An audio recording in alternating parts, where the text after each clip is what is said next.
Hello and welcome to Genius Indian। मित्रों, सन 1995 में एक मध्यम आयु के अमेरिकी व्यक्ति ने अमेरिका के पिट्सबर्ग नामक शहर में दिन दहाड़े 2 बैंकों को लूट लिया। और मजे की बात यह थी कि उसने ये अपराध करते वक्त अपने आप को छुपाने की कोई कोशिश नहीं की। उसने कोई मुखौटा या मंकी कैप या मफलर पहनकर अपना चेहरा कवर करने की कोई कोशिश नहीं की। यही नहीं, उसने बैंक लूटकर बाहर जाते वक्त सीसीटीवी कैमरों की तरफ जानबूझकर मुड़कर देखा, और न सिर्फ देखा बल्कि वो उनकी तरफ देखकर मुस्कुराया भी।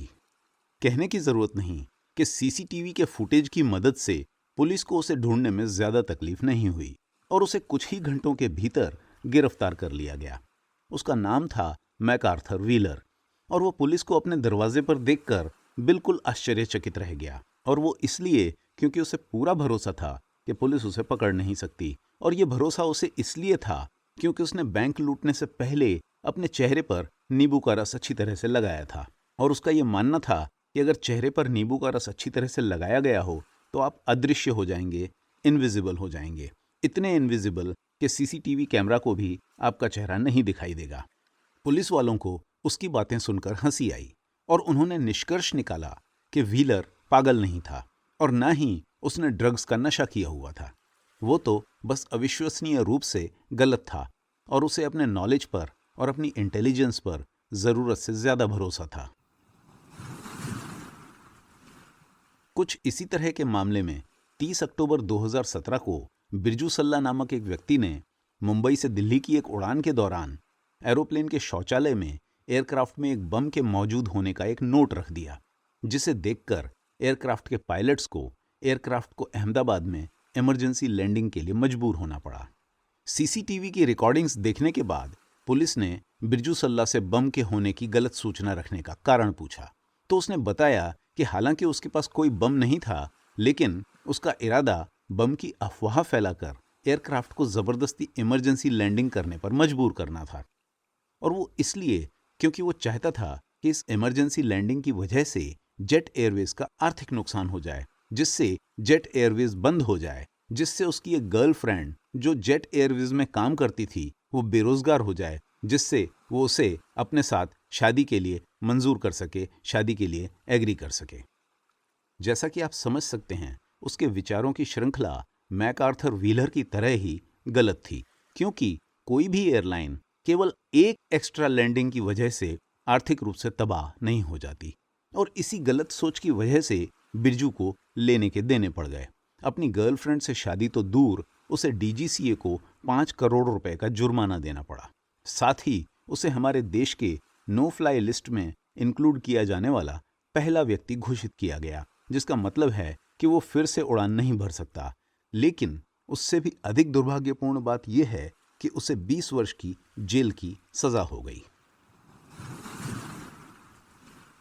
अब बिरजू का किस्सा तो सिर्फ मीडिया तक ही सीमित रहा, लेकिन व्हीलर का किस्सा अमेरिका की यूनिवर्सिटीज तक पहुंच गया और उसके चलते कॉर्नेल यूनिवर्सिटी के साइकोलॉजिस्ट डेविड डनिंग और उनके एक स्टूडेंट जस्टिन क्रूगर ने एक साथ मिलकर इस तरह की सोच का अध्ययन किया और करने के बाद डनिंग क्रूगर इफेक्ट का प्रतिपादन किया।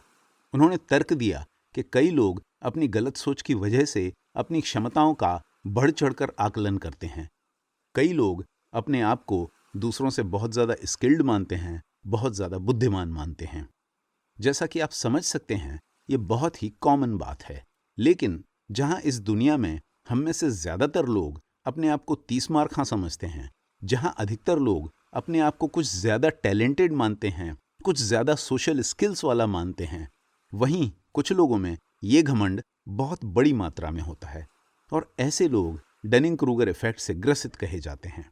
फॉर एग्जाम्पल, उच्च तकनीकी फर्मों के एक अध्ययन में ये पाया गया कि लगभग 40% सॉफ्टवेयर इंजीनियर्स अपनी गिनती अपनी कंपनी के टॉप 5% स्किल्ड इंजीनियर्स में करते हैं।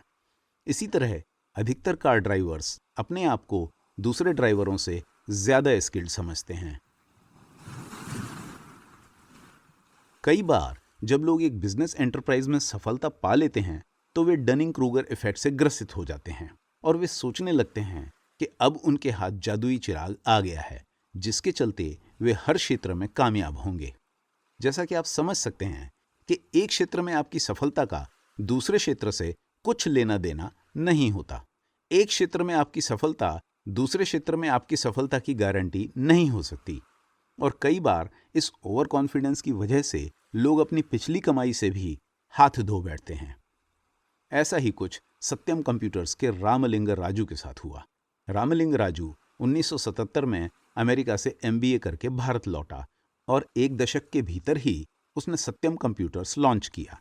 सन 1992 तक सत्यम भारत से सॉफ्टवेयर सर्विसेज प्रोवाइड करने वाली एक बड़ी कंपनी बन गई और अगले कुछ वर्षों के दौरान उसका व्यवसाय फलता फूलता गया और उसने कई सहायक कंपनियों को लॉन्च किया, जिनमें सत्यम इन्फोवे भी शामिल थी, जिसके ADRs को आगे चलकर उसने अमेरिका के नास्डॉक एक्सचेंज पर लिस्ट किया, जिसकी वजह से उसे और भी ज्यादा फायदा हुआ। इन सब सफलताओं के चलते राजू का कॉन्फिडेंस 7वें आसमान पर तैरने लगा। उसे लगने लगा कि उसमें जरूर कोई विशेष बात है जो दूसरों में नहीं है और जिसकी वजह से वो जिस क्षेत्र में जाएगा कामयाबी वहां उसके कदम चूमेगी। और इसी सोच के चलते उसने रियल एस्टेट इंडस्ट्री में प्रवेश किया और बहुत सारी प्रॉपर्टीज खरीदने लगा।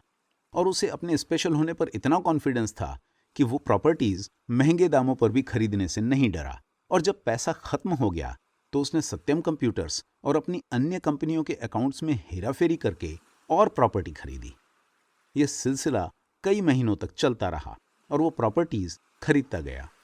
लेकिन अफसोस, आखिरकार उसकी कालाकांडी की पोल मार्केट के ऑब्जर्वर्स को पता चल गई, जिसके चलते उसने 7,136 करोड़ रुपए की राशि का गबन करने की बात स्वीकार की और उसके बाद अपना पद छोड़ दिया। एज अ रिजल्ट उसकी सारी संपत्ति को गवर्नमेंट एजेंसीज ने अटैच कर लिया और उसे जेल भी जाना पड़ा। तो अब सवाल है कि डनिंग क्रूगर इफेक्ट से बचने का सबसे अच्छा तरीका क्या है? और उसका जवाब है हमेशा नम्र बने रहना और ये याद रखना कि हम हर चीज के बारे में सब कुछ इन्फॉर्मेशन नहीं जानते हैं। और अगर हमारे कुछ डिसीजन सही भी साबित होते हैं तो भी हमें ये याद रखना चाहिए कि अगली पिछली सब सफलताओं का मटियामेट करने के लिए बस 1-2 बड़ी गलतियां ही काफी हैं। That's it. After all mister Anil Ambani न तो मंदबुद्धि थे और ना ही उनमें मैनेजमेंट स्किल्स की कमी है, लेकिन 1-2 गलतियां होने की वजह से, 1-2 पासे गलत पड़ने की वजह से आज उनकी नेटवर्थ $45 बिलियन से गिरकर $50 मिलियन रह गई है। और फाइनली इन सब के साथ ही याद रखें अपने देसी ज्ञान को, जिसने हमें थोथा चना, बाजे घना और अपनी होशियारी और दूसरे की दौलत हमेशा बड़ी दिखती है जैसी कहावतें दी हैं। और देशी और विदेशी ज्ञान के भंडार की चाबी हासिल करने के लिए आप देख सकते हैं जीनियस इंडियन के वीडियोस, जहां हम अपने विकास को बाधित करने वाले थॉट पैटर्न्स को उजागर करते हैं और यही हम अगले एपिसोड में भी करेंगे। तो कृपया उसे मिस न करें और उसे मिस न करने का सबसे आसान तरीका है जीनियस इंडियन चैनल को सब्सक्राइब करना। और जीनियस इंडियन वीडियोस के ज्ञान के प्रकाश को चारों ओर फैलाने का सबसे आसान तरीका है इस वीडियो को लाइक और शेयर करना। और इस चैनल को इम्प्रूव करने का सबसे आसान तरीका है अपने विचारों से मुझे अवगत कराना। और अंत में आज की इस चर्चा को समाप्त करने का सबसे सही तरीका है आपको अपना कीमती समय निकालने के लिए आपका शुक्रिया अदा करना। Thanks for watching.